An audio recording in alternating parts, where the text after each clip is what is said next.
2019 ఎలక్షన్స్లో మన చంద్రబాబు మోడీని విమర్శించడం పతాక స్థాయికి చేరిపోయింది. అతను ఒక ఉగ్రవాదిగా ఆయన తేల్చివేశాడు.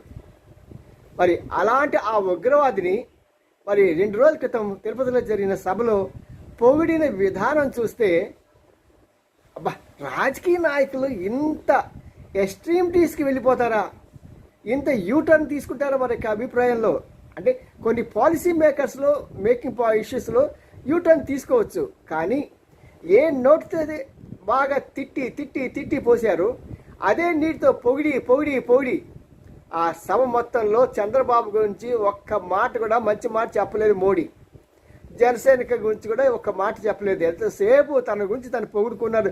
నేను అది చేశాను, ఇది చేశాను. సొమ్ము ఒకరిది, సోకు ఒకరిది. పాపం సొమ్ము అంతా ప్రయాసపడి చేసింది వీళ్ళిద్దరైతే, సోకు మాత్రం మోడీ గారు అనుభవించారు. ఇది మోడీ స్టైల్.